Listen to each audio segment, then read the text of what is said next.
Why was the smallest Marine on the field the one everyone underestimated?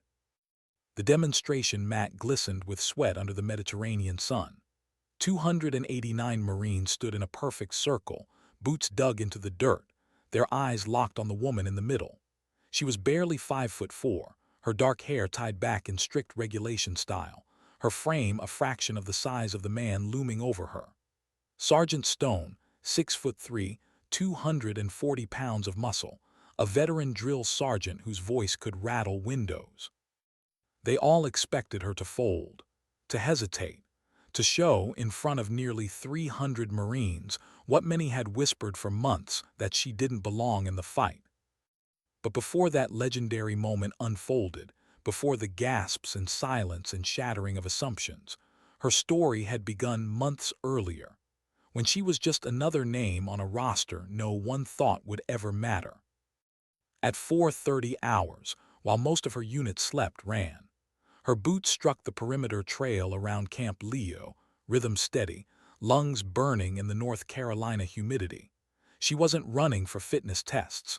She wasn't running to impress anyone. She was running because it was the only time she could fight the walls that had been closing in on her since she joined the Corps.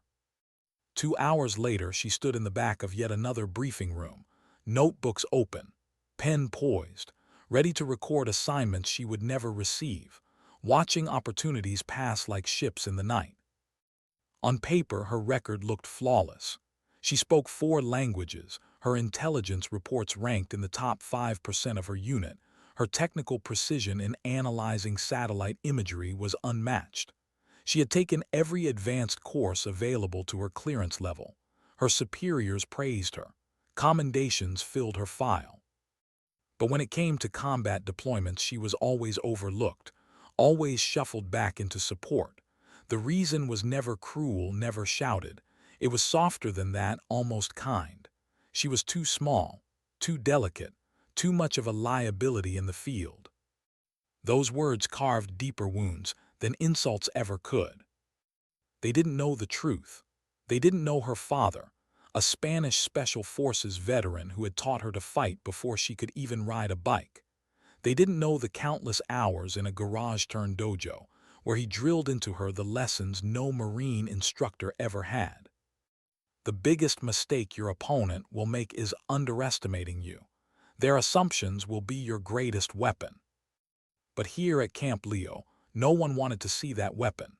To them, she was a fragile genius, brilliant with maps and radios, useful behind screens, but too breakable to be trusted in the dirt.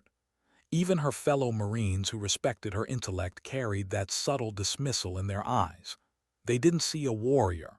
They saw someone who needed protecting. Carried the weight of those stairs like sandbags strapped to her chest. It wasn't that she didn't understand the stakes. Combat demanded trust. Life and death relied on the certainty that your teammate could carry you, drag you, save you under fire. And she knew that in their eyes she hadn't earned that trust. How could she? They'd never seen her fight, never seen what she could do. And so she sat through briefing after briefing, invisible, essential but sidelined. Her words shaped missions she would never walk. Her analysis saved lives in places she would never set foot. Her brilliance confined her. The breaking point came one humid afternoon during an assignment for Operation Desert Mirage, a joint training exercise with European allies. The kind of high-profile event that turned careers. Every name called out for reconnaissance, for assault, for medical extraction. And then hers exactly where she expected it. Communications monitoring, data analysis, tucked away in the command center. She scribbled her notes, jaw tight, and prepared herself for another mission she would watch from behind a glass wall. But then she heard it. A voice, a whisper that wasn't meant for her. "Thank God they're not putting on any of the field teams," muttered Staff Sergeant Williams. His companion chuckled.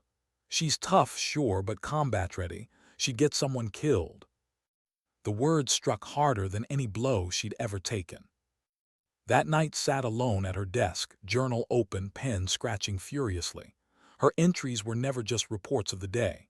They were confessions, frustrations, Rage scribbled between the lines of neat handwriting, pages filled with contradictions, a military that praised her intellect while dismissing her body, a system that claimed to value merit while quietly deciding some Marines were meant only to watch, never to act. Her father's voice echoed in her mind. Preparation without opportunity is frustration, but opportunity without preparation is tragedy. She would prepare, even if no one asked her to, even if no one believed she could.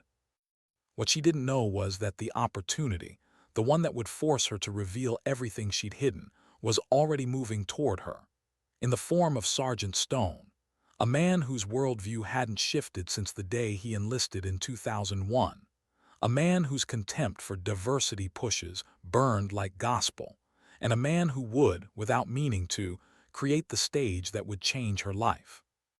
It started in whispers, in a dining hall she thought was empty. She was bent over a tray of cold food, reviewing terrain maps alone in the corner when his voice carried across the room. Harsh, certain. I'm telling you, Williams, this integration nonsense is going to get people killed. She froze. Stone's words cut through the silence, scraping against her nerves. Brilliant with a keyboard, sure, but out in the field. She weighs maybe a $130 soaking wet. Can't carry a wounded Marine 50 yards. You put her in combat, you put us all at risk. Williams gave a weak defense, but Stone didn't need agreement. He believed what he said with unshakable certainty. To him, she was a liability, a threat to mission success. His pen stopped. Her hands trembled, not with fear, but with something sharper, fury laced with clarity. She had just been handed a window into how men like Stone, men with influence, spoke about her when they thought she couldn't hear. And the most painful part, he wasn't mocking her intellect, he was mocking her ambition. She's always sniffing around tactical manuals, Stone sneered. Studying things she'll never use, that's dangerous. Someone who doesn't know her place trying to push into roles she's not built for. He wasn't just doubting her. He was framing her dedication as arrogance, her hunger as delusion. Didn't move until they were gone. Only then did she let herself breathe, her heart pounding like she'd run 10 miles. That night in her journal, she wrote one sentence that changed everything. If they will not give me the chance, I will take it when it comes. From that night on, after duty hours, she vanished. Not into the barracks, not into rest, but into a warehouse on the outskirts of Jacksonville. Empty, abandoned, concrete floors, exposed beams, and in the middle a training ground she built with her own hands. Heavy bags, grappling mats, weighted sandbags meant to simulate carrying a Marine under fire. This was her dojo, her sanctuary. Here, under flickering light and the smell of dust and sweat, she rebuilt herself. Pull-ups with weighted vests until her arms trembled. Farmer's carries with sandbags that mirrored the weight of wounded comrades. Rope climbs with tactical harnesses. Training not to look strong but to be strong. Not to impress but to endure. She fought shadows of men twice her size. Practiced throws that turned brute strength into weakness.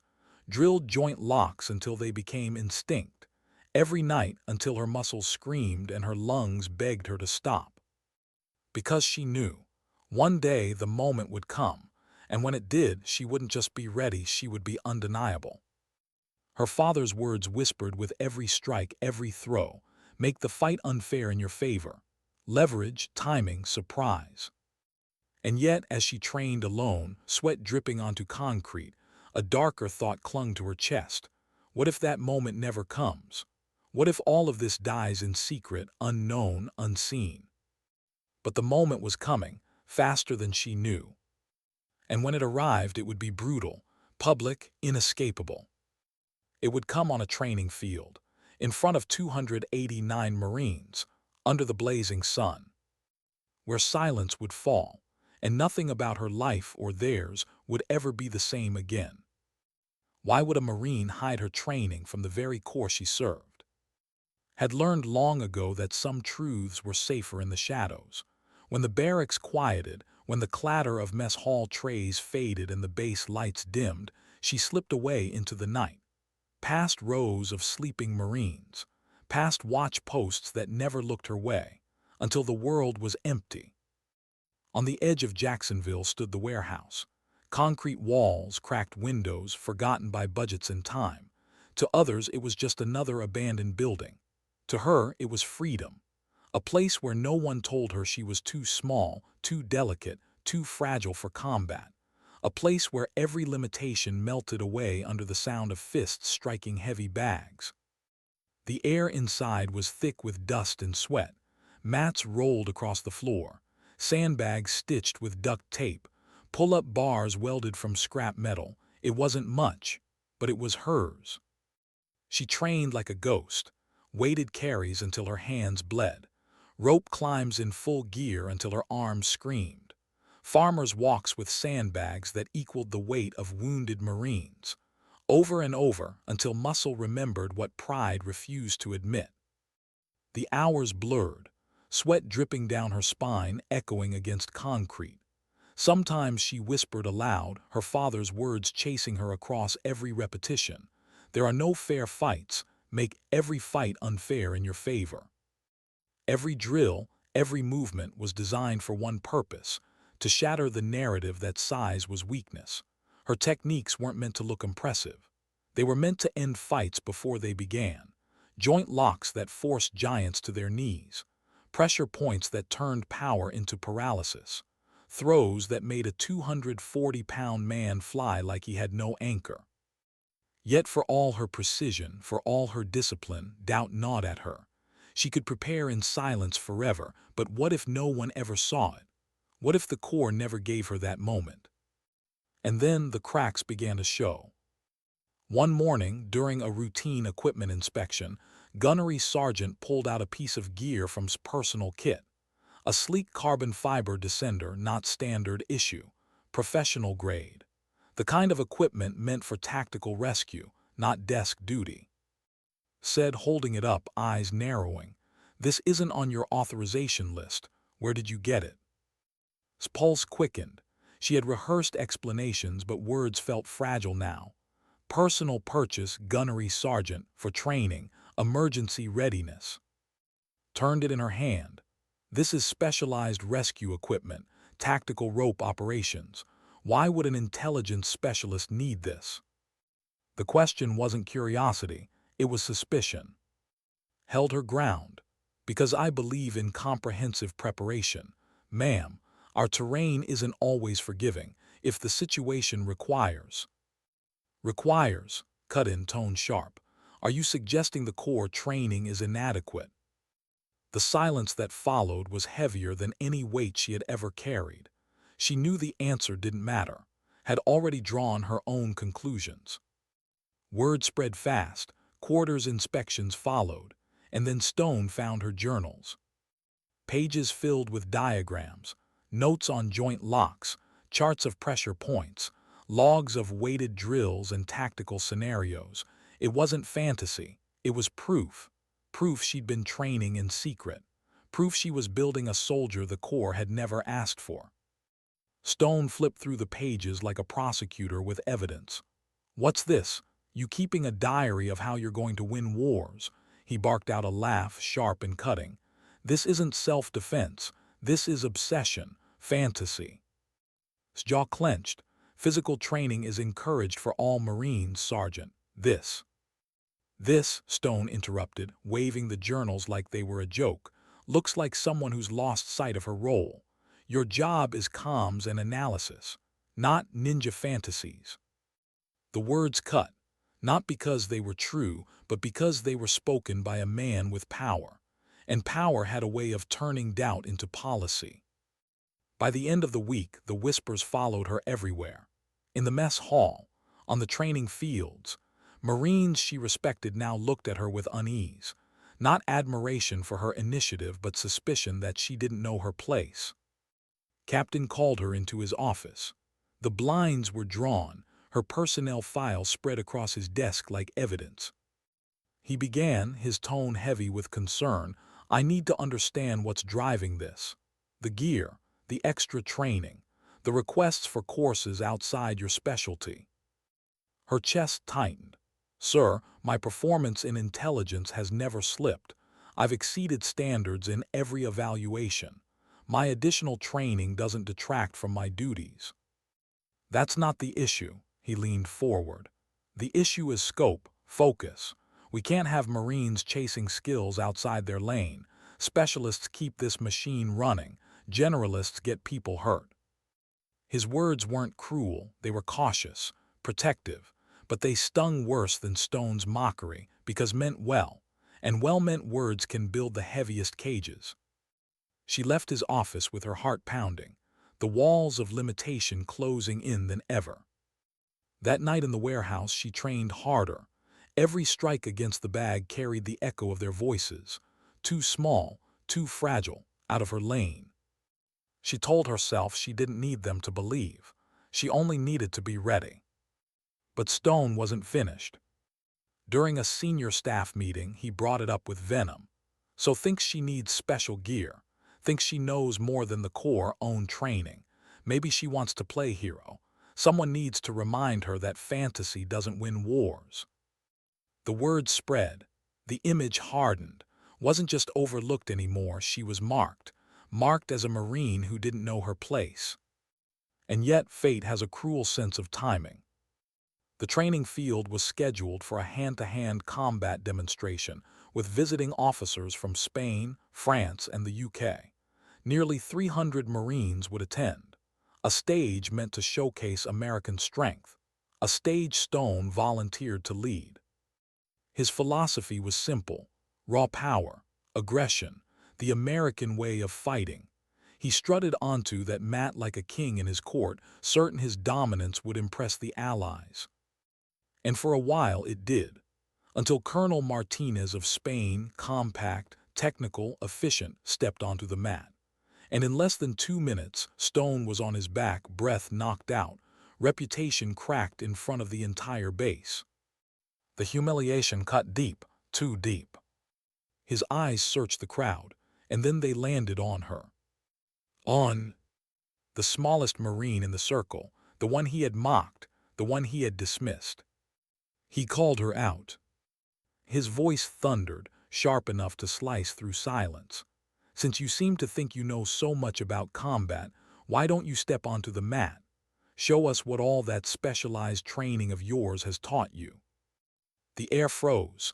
Nearly 300 Marines turned their eyes on her, waiting, wondering. Would she refuse, hide behind the safety of her role, or step into the arena where failure wouldn't just bruise her body, it would define her forever? Her heart pounded, but her father's voice returned, clear as ever. The dojo is wherever someone doubts you, make them see. Stepped forward onto the mat, into the silence. And with that single step, everything changed. Why did the field fall so silent when she stepped forward? Because no one expected it. Not the Allies in their crisp uniforms, not the Marines shifting nervously in the circle, not even Captain, whose breath seemed to catch the moment, walked onto that mat. Her boots pressed against the edge. The sun was blazing overhead, and the North Carolina humidity wrapped around the field like a heavy blanket. 289 Marines closed in, their anticipation a physical force, pressing on her from all sides. This wasn't supposed to happen. The demonstration was meant to be controlled, a show of American strength, nothing more. But Sergeant Stone had already been humiliated by a Spanish officer half his size. His pride demanded restitution, and in his wounded pride he saw only one target, the smallest Marine under his command. His voice boomed across the field. You ready to show everyone what your special training is worth? The way he said it dripped with contempt. To him, she wasn't a Marine stepping onto the mat. She was a lesson he intended to teach, a scapegoat for his own defeat. Breath once, deep, slow. Her heartbeat thundered in her ears, but her face betrayed nothing. She stepped into the circle, her body relaxed but her mind sharp as a blade. Around her, whispers rippled. She's crazy to accept. She's gonna get destroyed. Stone twice her size. But Colonel Martinez leaned forward, eyes narrowing with interest. He had seen something in her, in the way she carried herself, the way her stance settled naturally, not nervously.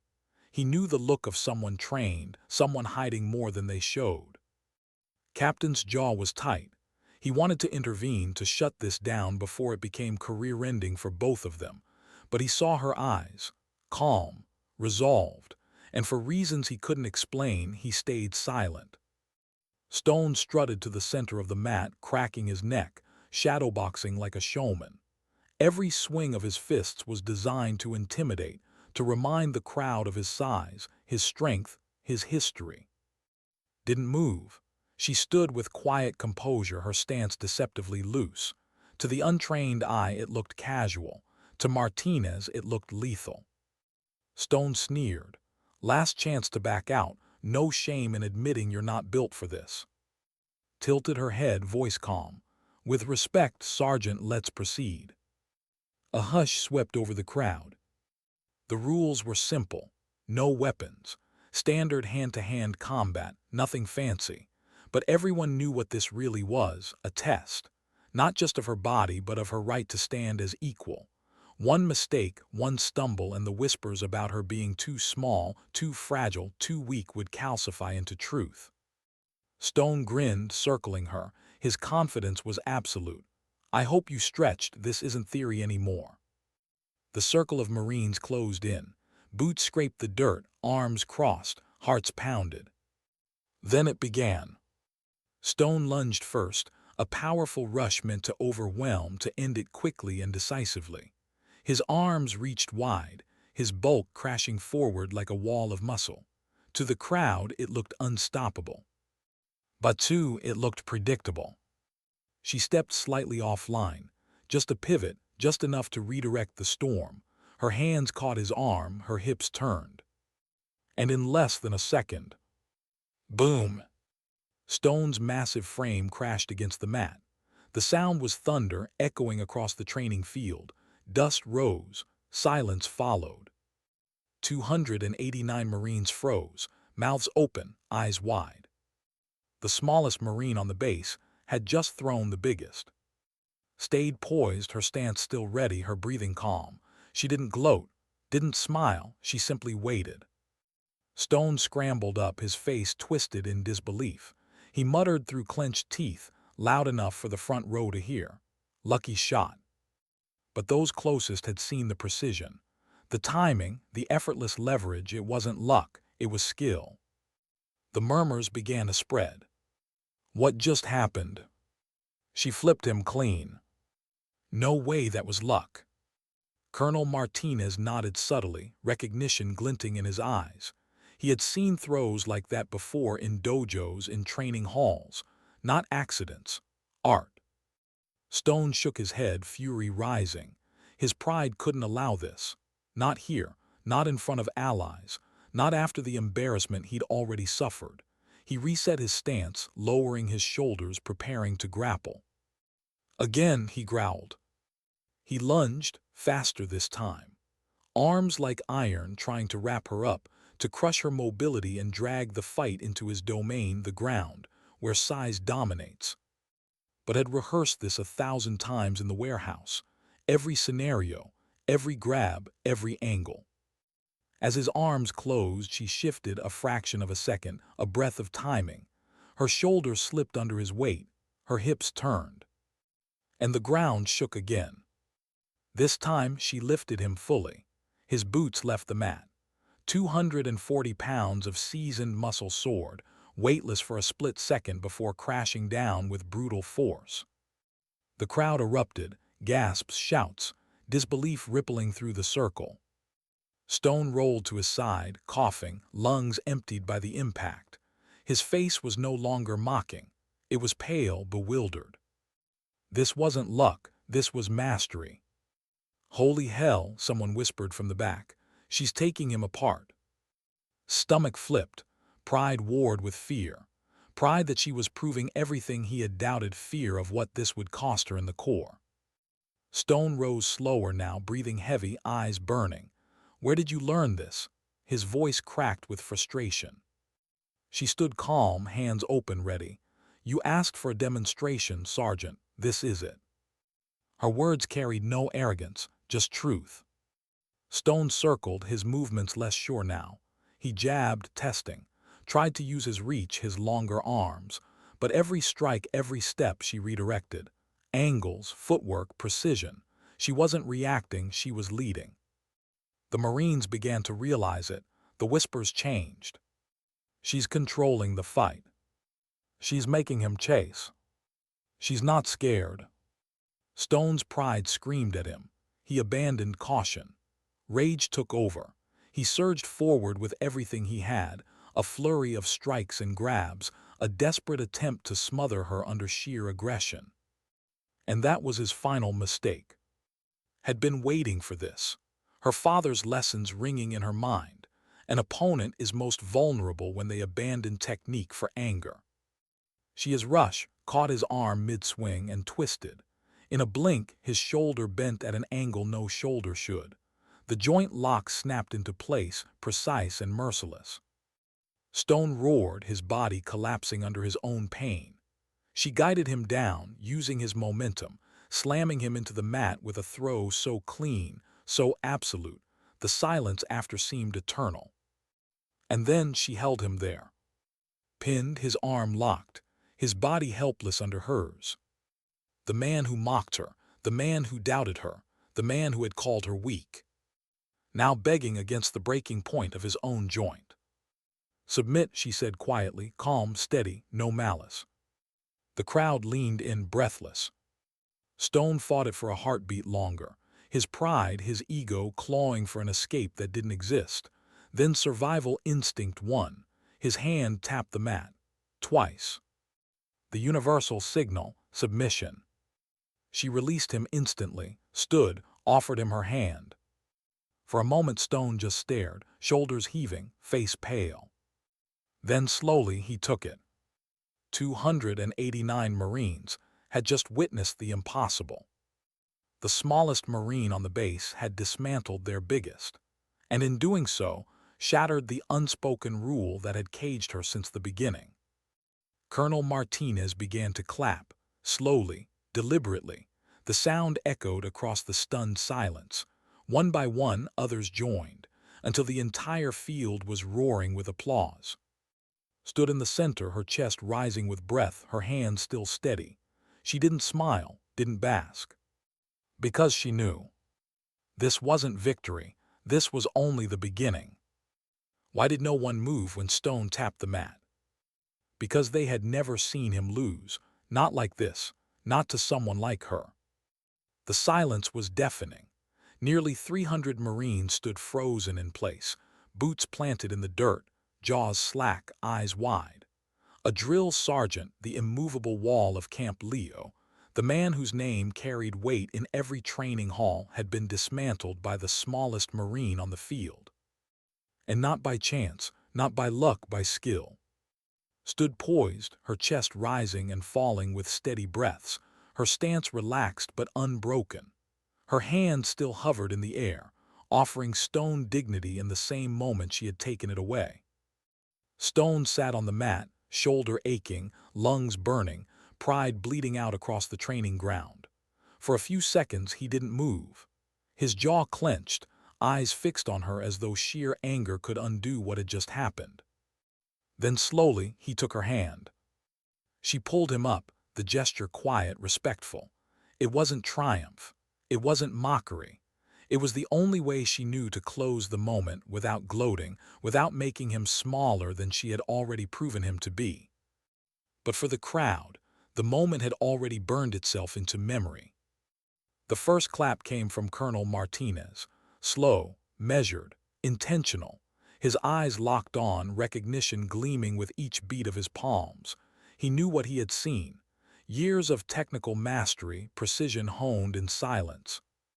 The sound cut through the tension.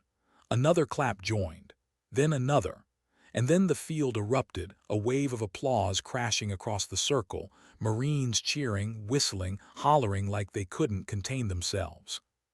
Stone's face hardened. He wasn't used to being background noise at his own demonstration. He had volunteered for this stage, certain it would be his spotlight. Now, he was the man they were cheering against, the man whose pride had been broken. Captain clapped too, but his expression was a storm. He felt pride swelling in his chest, a pride that had shown what he had never dared believe she could.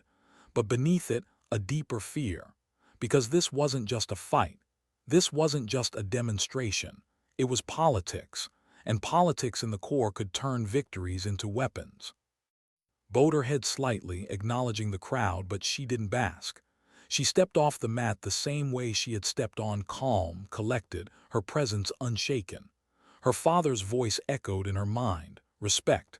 Even when you win, give them respect. But inside, her heart pounded with a truth she couldn't deny. She had just crossed a line that could never be uncrossed. The Marines followed her with their eyes as she walked.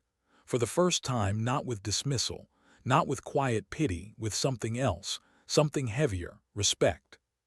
And fear. Because they all knew, if she could do that to Stone, what could she do to them? Stone rolled his shoulder, wincing. His pride screamed louder than the pain. He wanted to shout, to frame it as luck, as trickery, as a fluke. But the silence of his own body betrayed him. The ache in his joint told the truth. For the first time in years he had been beaten, not by strength, by technique, by someone he had called weak. Colonel Martinez approached, voice low but firm. "Captain, what you have here is a weapon. Do not bury it again." Nodded stiffly, but his stomach twisted. He knew Martinez was right, but he also knew the Corps. Things like this didn't disappear quietly. They lingered. They burned. They forced questions that leaders didn't always want to answer.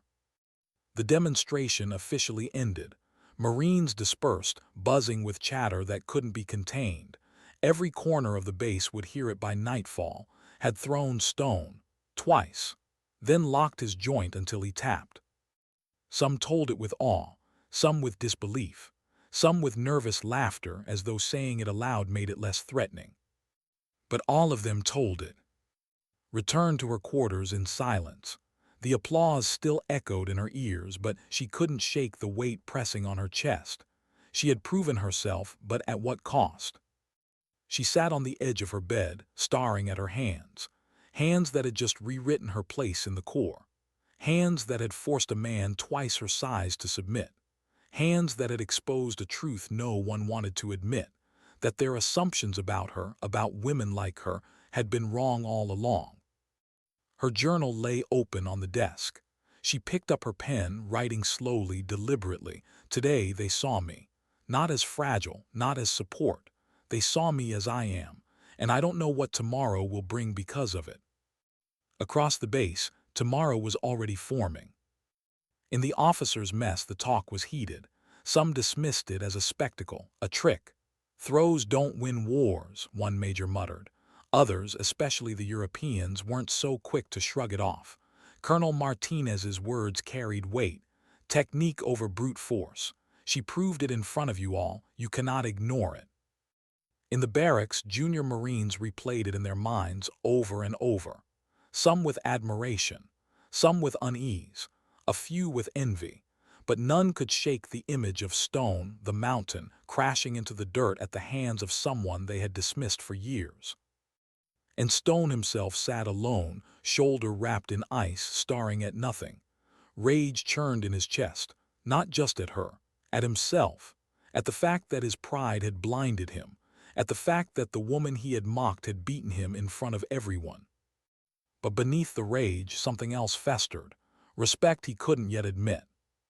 Captain paced in his office late into the night. Reports would come, inquiries, questions from higher command about what had happened on that mat, and he knew he would have to answer. He couldn't hide it. Too many had seen, too many were talking. The Corps would want to know, who was specialist really? Meanwhile, lay awake in the dark, staring at the ceiling, the applause replayed in her mind. The silence before Stone's tap, the look in his eyes when he realized he couldn't escape. She should have felt triumphant. Instead, she felt restless, uneasy, Because victories like this didn't end when the fight did. They carried consequences. Her father's words drifted back, quieter now, almost like a warning. Opportunity without preparation is tragedy. She was prepared, but what if the opportunity brought more than she was ready for? Outside, the base was alive with rumor. By dawn, her name was no longer just ink in a file. It was a story, a legend already twisting in retelling. And legends have a way of reshaping futures. Why did victory feel heavier than defeat? Woke the next morning to a world she didn't recognize. Her name was everywhere. In the mess hall, in the barracks, in hushed conversations on the training fields. She felt eyes following her, weighing her down with curiosity, awe, envy, and suspicion. 289 Marines had watched her dismantle stone, and not one of them could stay silent. The story spread like fire. Some told it as fact, others as myth, but in every version the ending was the same. The smallest Marine on base had forced the biggest to submit. By lunchtime, the whispers had hardened into legend. She flipped him clean. She had him tapping like a recruit. Stone didn't know what hit him. But legends don't come without shadows. In the officer's wing, captain's desk was buried in reports, witness statements, summaries of the incident, requests for clarification from higher command. He rubbed his temples, exhaustion etched across his face. For him, it wasn't just a story, it was a problem. On paper, what happened wasn't misconduct. It was a demonstration, a volunteer match. No rules broken, no injuries reported, but reality was messier. Reality was politics. A senior drill sergeant humiliated, a junior intelligence specialist elevated, an entire base buzzing with a narrative that challenged years of unspoken assumptions. Stared out his office window, watching Marines cross the field. His gut twisted. He admired now, more than he ever admitted before. But admiration didn't protect careers, and he feared hers was about to collide with a system that rarely forgave disruption. In the barracks, Stone sat in silence, shoulder wrapped, pride shattered. He hadn't spoken much since the fight. His authority, once unquestioned, now felt fragile. He heard the whispers when he passed, not mocking, not yet, but worse, pity. Marines respected strength, and in their eyes his had cracked. And beneath his anger, a seed had been planted. He couldn't erase what had happened, but he could choose how to respond. Pride urged him to plot revenge, to dismiss her as a fluke. Yet another voice, quieter, pressed against his chest. She was better. Admit it. Meanwhile, tried to bury herself in routine. She kept to her duties, analyzing intelligence feeds, filing reports, delivering her briefings with the same sharpness as before. But every time she entered a room, the air shifted. Silence fell. Heads turned. She had asked for recognition. Now it came in waves, overwhelming, unmanageable. At lunch, Marines she barely knew sat beside her, asking questions. Where'd you learn that? How long have you been training? Can you show me? Some meant it sincerely, others with a hint of mockery, waiting for her to stumble. She answered little, not out of arrogance but survival. She wasn't sure who wanted to learn and who wanted to test her. At night, the warehouse no longer felt like sanctuary. Every heavy bag strike echoed louder, as though the walls themselves reminded her, they're watching now. You can't go back to shadows. The first official recognition came from an unexpected corner. Colonel Martinez requested her presence in his office. When she entered, he didn't waste time. Specialist, he said, gesturing for her to sit. His accent sharpened every word. What you showed on that mat, that wasn't luck. That was discipline, years of it. Where did it come from? Hesitated. My father, sir. He trained me before I enlisted, and I continued on my own. Martinez studied her, his gaze cutting but not unkind. Your corps may not know what to do with you, but don't confuse their hesitation with your worth. You are what they fear most, a proof that size and stereotype mean nothing. Don't waste it. His words struck deeper than applause. They weren't flattery. They were truth, spoken by a man who had nothing to gain from her. When she left, her chest felt lighter, until she returned to find waiting at her desk. He said, his voice clipped, "Office now." His tone carried no praise, only warning. Inside, he shut the door, packing once before speaking. "Do you have any idea what you've started?" She held his gaze. "I didn't start it, sir. Sergeant Stone did." Exhaled sharply. That's not how higher command will see it.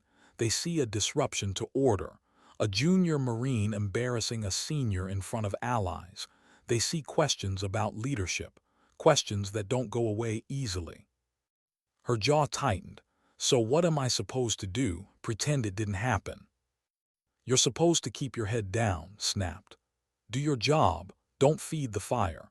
Because right now, half this base is treating you like a hero and the other half is waiting for you to fail, and I can't protect you from either." His words stung, not because they were harsh, but because they were true. Nodded once quietly, "Understood, sir." But inside, she wondered, how do you return to silence when the world refuses to unsee you? The days stretched into weeks. The applause faded, replaced by scrutiny. Some Marines approached her with respect, asking to train with her. Others challenged her outright, calling her into sparring sessions thinly disguised as tests. She accepted none, not out of fear but choice. She knew every fight would become another story, another headline on the base rumor mill, and she wasn't ready to live under constant spectacle. But she couldn't stop the system from moving around her. Orders changed. Her file flagged for review. Requests from foreign officers to observe her training landed on his desk. Quiet inquiries from higher command about her background, her qualifications, her potential roles outside intelligence. And with every ripple, her unease grew. One night alone in the warehouse, she collapsed against the mat, sweat soaking her fatigues, lungs heaving. She stared at the ceiling, whispering to herself, "This isn't what I wanted." She hadn't asked for fame. She hadn't asked to humiliate Stone. She had only wanted recognition, a chance to prove herself worthy of the fight. But now, recognition felt like a curse. Her journal filled with conflicted entries, respected but resented, admired but isolated, visible but voiceless. She wondered if her father would have called this victory, or if he would have warned her sooner. The fight outside the mat is harder, longer. And he would have been right. Because while some celebrated her, others plotted quietly. Stone wasn't the only one with wounded pride. Commanders whispered in closed offices about the dangers of elevating a Marine who challenged their traditions, and fought daily to keep those whispers from turning into orders that would bury her again. Didn't know it yet, but every step she had taken since that fight was carrying her toward a choice far greater than pride, or recognition, or even survival. Because the Corps wasn't done testing her. And this time, it wouldn't be a fight on a mat. It would be a mission. Real, dangerous, unforgiving. The kind of mission that wouldn't just prove her skills, it would demand them. And if she failed, it wouldn't be just her reputation that broke. It would be lives. Why would the Corps send someone into danger it didn't fully trust? Because sometimes the easiest way to silence a question is to let it answer itself. Weeks had passed since the fight, but the echoes hadn't faded. If anything, they had deepened, spreading into places couldn't see, briefing rooms, command offices, late-night calls where her name was spoken in low, deliberate tones. She was no longer just a Marine. She was a problem, a symbol, a wedge in the system that demanded clean lines of authority and predictable obedience. In a closed room at Camp Leo, Captain stood before 3 senior officers. A thick folder sat on the table, her file. "She's an intelligence specialist," one colonel said flatly, flipping pages without interest. "We didn't recruit her to run combatives demonstrations. That fight with Sergeant Stone, impressive or not, was a distraction, and a dangerous one." "Dangerous to who?" asked carefully. The colonel looked up, eyes sharp. "To order, to structure. You think morale improves when a junior specialist embarrasses her senior in front of allies. No, it fractures. Another officer, Lieutenant Colonel Hayes, leaned back in his chair, considering. Or it forces us to re-examine blind spots. The Allies weren't mocking us after what they saw. They were impressed. One even requested joint training sessions. That should mean something. The room tightened. Hayes wasn't wrong, but admitting he was right would mean accepting that their system, their traditions, had overlooked someone valuable, and the Corps wasn't built on apologies. "So what's your suggestion?" asked. The first colonel smirked. "Simple, test her. Put her in a scenario where all that special training either proves itself or collapses. If she succeeds, fine. We find her a place. If she fails, the whispers stop. Permanently." His jaw clenched. "That's not a test, that's a setup." "It's an evaluation," the colonel corrected. "And one way or another it resolves the question." The folder closed with a sharp snap. Decision made. His future wouldn't be decided in barracks whispers anymore. It would be decided in the field. She wasn't told about the debates. She only received the orders.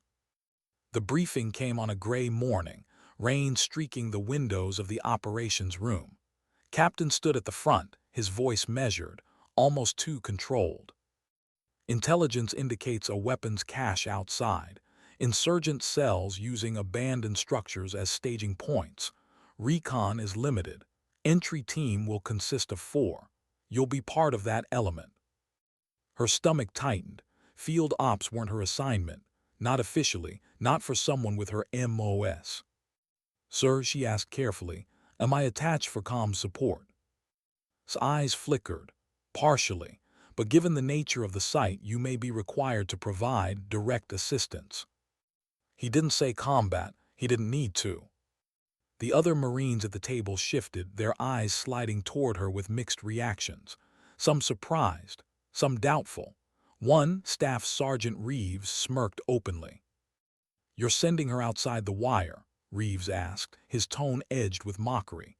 "Sir, with respect, that seems like a liability." His jaw flexed. "She's on the team, that's not up for discussion." The tension settled heavy. Wrote notes quietly, but inside her chest fire churned. A liability. That word again. The same shadow that had followed her since day one. After the briefing, Reeves cornered her in the hall, arms crossed. "Look, out there isn't a mat. Out there, size and speed matter. This isn't some dojo trick show. You get in my way, you'll cost us." She didn't rise to it, just met his stare. Calm, controlled. "Then don't give me reason to." Her voice carried no venom, but Reeves walked away muttering. That night in the warehouse, she trained harder than ever. Every strike echoed like a countdown. She replayed her father's lessons again and again. Control, leverage, discipline. Never match force with force. Make the fight unfair. But this wasn't a fight she could rehearse. Not exactly. This was war. The chaos of the field. The unpredictability of live combat. All the training in the world couldn't erase the unknown. And that was what gnawed at her most. She wasn't afraid of failing herself. She was afraid of failing others, of confirming the doubts, of being remembered not for one victory, but for one mistake. Visited her quarters the night before deployment. He stood in the doorway, his face weary, words caught between duty and guilt.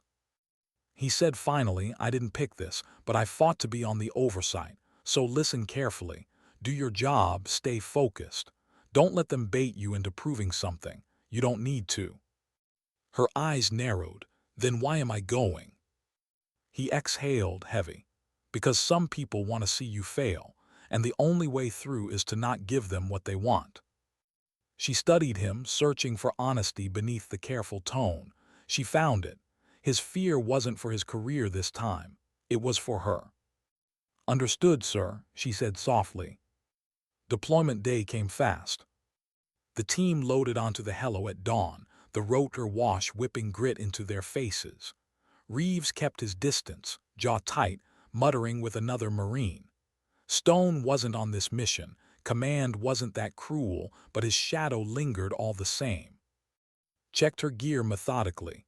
Comms kit, medical pouch, sidearm, carbine. Her fingers paused on the carbine, the weight heavier than usual. She had trained with it countless times, but this wasn't training, this was real. The helo lifted, the base shrinking beneath them. The roar of the engines filled the cabin, but inside her head, silence reigned. She replayed her father's words like prayer. There are no fair fights. Make every fight unfair in your favor. Her heart beat steady, not calm, not anxious, ready. As the horizon blurred, as Iraq stretched out beneath them, one truth crystallized in her chest. This wasn't about proving herself anymore. It was about survival, hers, her team. And the Corps had stacked the deck to see which it would be. Why did the air feel heavier the moment the helo dipped lower? Because the city below wasn't just buildings and dust. It was memory, blood and echoes stitched into concrete. Every Marine who had ever set foot near carried that weight and was about to feel it press down on her for the first time. The helo rattled as it cut through the early morning haze. The sun hadn't yet burned the horizon, but the city was already awake. Smoke curled from rooftop fires. Dogs barked in alleys. Somewhere in the maze, rifles waited in silence. Sat across from Staff Sergeant Reeves, his jaw set, eyes refusing to meet hers. He checked his weapon again, as if reminding everyone he was the anchor here, the steady hand. To him, she was still an interloper, a liability strapped into their bird. She didn't challenge him, didn't speak. She sat with her carbine across her knees, fingers running over the metal like a rosary, silent, steadying her breath. Beside her, Corporal gave a small nod, almost imperceptible. He didn't say it aloud, but she caught it in his eyes. You're here. I've got your back. The helo dipped. 30 seconds, the crew chief barked. The ramp dropped. Heat and dust surged in, choking the cabin. Boots pounded metal as the team moved fast, spilling into the street. The smell hit first, sweat, gasoline, rot baked into brick. The silence came next, unnerving, like the city itself was holding its breath. Reeves raised his fist. Stack up. His voice was steady, practiced. He led, rifle high behind him. Fell third in line, scanning windows, rooftops, doorways. Every shadow felt alive. They moved slow, streets narrowed, walls loomed. The target was an abandoned textile warehouse, 2 blocks ahead. Intelligence had flagged it as a weapons hub, but intelligence was rarely the whole truth. At the corner, Reeves froze. He peered around, then pulled back, muttering a curse. 2 hostiles on overwatch, AKs, roofline, 1 o'clock. The team pressed flat against the wall. Pulse surged, first contact. Reeves glanced back at her. His eyes were sharp, accusing, as if daring her to break. Comms, call it in. She nodded, kneeling, antenna up, whispering into her mic. Overwatch, roofline, 1 o'clock, 2 personnel. No movement yet. Requesting confirm, proceed silent. The answer came back crackled. Proceed silent. Do not escalate unless engaged. Reeves grunted. Figures, he tapped. Will bypass, keep eyes up. They moved again, shadows stretching long in the rising sun. Every corner was a gamble, every doorway a question. The warehouse loomed ahead, steel doors rusted, windows shattered. It looked dead, but's gut twisted, too quiet, too still. Reeves gave signals, stack on entry, right, left, he'd take point. They breached. The smell hit first, oil, gunpowder, stale cigarettes, then the sight. Crates, dozens. Wooden, unmarked, but every Marine knew the shape of weapon stockpiles. RPG tubes, ammunition belts, enough to feed insurgent cells for months. Reeves muttered a low curse. Command wasn't lying. Then came the sound. A shuffle, a whisper, from the shadows in the back.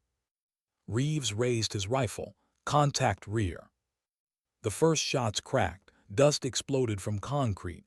Bullets screamed past. Chaos. The team dove for cover. Returned fire, his rifle barking sharp bursts. Reeves shouted orders, his voice drowned in gunfire. Pressed against a crate, breath-sharp, carbine raised. Shadows moved, 3, maybe 4 insurgents weaving between cover, rifles spitting fire. Reeves fired, gritting his teeth, flank left. Her heart jolted. He wasn't testing her. He was desperate. The order wasn't a courtesy, it was survival. She moved, low, fast. Adrenaline surged, training snapping into place. She slid behind a support beam, peeking. 2 insurgents pressed forward, their attention fixed on fire. This was it, no mat, no demonstration, no applause, just the raw truth of combat. She exhaled, squeezed, 2 rounds, clean. The first hostile dropped, his rifle clattering. The second spun, shouting, firing wildly. She pivoted, instincts guiding. Sidearm drawn in a flash, she advanced, closing the distance. His rifle jammed against a crate. She crashed into him before he could reset, her hand snapping his wrist, torquing the joint the way she'd drilled 1,000 times. A cry of pain. His rifle clattered. She drove him down, knee pinning his chest, pistol steady against his temple. "Clear left," she shouted. Reeves and shifted fire, finishing the last 2 with coordinated bursts. The warehouse fell into silence, smoke curling from the barrels of their rifles. Stood, chest heaving, hands trembling only slightly. She forced her breath to steady, scanning. The insurgent beneath her groaned, clutching his arm, alive, disarmed. Reeves stared at her, sweat streaking his dirt-caked face. For the first time since she'd known him, his eyes didn't carry contempt. They carried something else, reluctant respect. Clapped her shoulder, "Good work." But there was no time to savor it. A thud echoed from above, footsteps too many. Reeves cursed, "Roof access, reinforcements inbound." The team scrambled for position. More shouts, more boots pounding steel stairs. The cache wasn't lightly guarded after all. His heart hammered. They were outnumbered, trapped in a steel box with a single exit. But she didn't flinch. She dropped behind a crate, reloading, whispering to herself the words her father had drilled into her, "Make the fight unfair." The first insurgent burst through the stairwell. And she was already moving. Why do battles slow down in memory, even when they happened in seconds? Because in the heart of chaos, every breath becomes its own universe. The stairwell door crashed open. Boots thundered on steel steps, voices shouting in Arabic, rifles clattering against railings. Shadows poured into the warehouse like a flood. Dropped lower behind a crate, carbine raised. Reeves barked orders, shifted angles, but the math was merciless. Too many hostiles, too little cover, 1 exit. Bullets ripped through the air, chewing wood, sparking off concrete. The room filled with smoke and dust, the metallic sting of gunpowder thick in the lungs.